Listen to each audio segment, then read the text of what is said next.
Samantalang sa kalsada ang mga rallyista at bus sa EDSA sa ikalawang araw ng kilos protesta. At live mula sa EDSA White Plains, may express report si Mon Gualvez. Mon, kumusta na ba ang sitwasyon dyan? Yes, Nikki, tuloy-tuloy pa rin ang programa ngayon ng mga kapatid natin sa Iglesia ni Cristo para sa pangalawang araw ng kanilang rally. Kasabay nito, pansamantalang pinalaya na rin muna ngayon yung 4 na naaresto kahapon. Sabi ng mga otoridad, hindi pa malinaw ngayon kung saan grupo kabila ilan sa mga naaresto at kung sila nga ba ang nagsimula ng gulo at pananakit sa mga polis. Habang ang driver ng bus na nakaatras sa isang polis, humingi na rin daw ng tawad.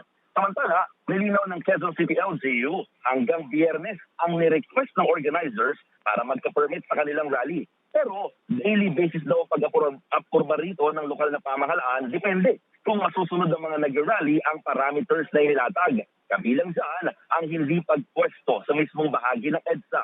Sa ngayon, hanggang 8 p.m. muna ang tinayagan ng QCLGU. Marami sa mga nandito nagpamornihan na sa lugar at hindi na nga umuwi.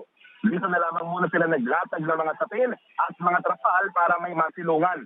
Aminado sila, kaunting sakripisyo raw ito para sa kanilang panawagan na pagsugpo sa korupsyon. Sigaw kasi nila accountability, transparency at huwag daw pairali ng selective justice lalo sa kamiyembro nilang sa Senador Dante Marcoleta.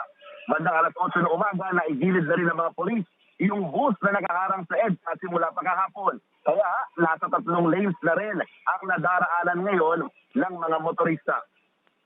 Ricky, sa pinakahuling update ng Quezon City LGU or Quezon City Police rather, umaabot na daw sa 3,000 ang crowd estimate na mga nandito ngayon sa may bahagi ng White Plains sa Quezon City. Pero patuloy pa ito na daragdagan habang humahaba itong araw. At sa mga oras dito, magmula kanina na magsimula sila ng programa, pawang mga kantahan pa lang ang ginagawa. Wala pa tayo nakikita ng mga nagsasalita o nagtatanong pati sa stage na kanilang pinrovide din dito sa lugar. Ricky. Mon, ano pa bang mga ginagawang security measures para nga maiwasan yung pagharang ng mga rallyista gaya ng kahapon at maiwasan yung kaguluhan na nangyari kahapon?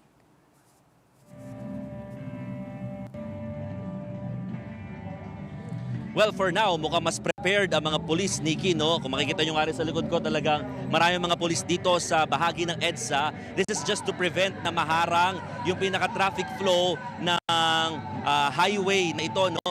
At almost 600 yung policemen na idineploy na dito ng otoridad. Posibleng madagdagan daw yan kung sakasakaling dadami din yung crowd o bilang ng mga nag-rally dahil ang kanilang ni-request, aabot daw sila sa 100,000 yung target nilang dami or volume na pupunta rito sa White Plains. At bukod dito, may nakaset up na rin ng mga iba pang mga tent para naman sa medical response and other needs, no? Hindi lang ng mga nag-rally, kundi pati na rin ng mga security forces na nagpapantay sa lugar.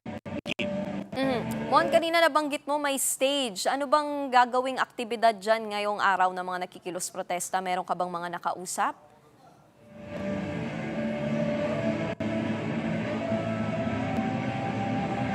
Well, it just seems na pareho pa rin kahapon. Kasi kahapon, ang ginawa nila, bukod sa may stage na nga sila dito, nandun nga yung mga kantahan at mga programang ginagawa nila dito sa pinaka-stage. Pero ang inaabangan din kasi dito yung mga posibleng magsasalita, no? So kung sino-sino yan, hindi pa natin malaman dahil wala pang confirmation from the group kung sino yung mga expected na mga personalities. But for now, or since hanggang ngayong oras na to, wala pa tayo nakikita na sino mga personalidad na umakyat sa stage o nagpakita dito sa area. Nikki. Mon, panghuli na lang, hanggang 8 p.m. ito.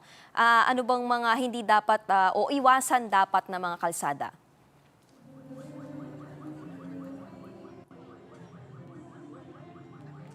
Well, sa ngayon, Nikki, tama ka, hanggang 8 p.m. ito. Pero tinanong kasi natin kung paano yon, kung will they stay here beyond 8 p.m. Ang sabi nila, pakikiusapan daw ang mga organizers para nga talagang alis muna pansamantala.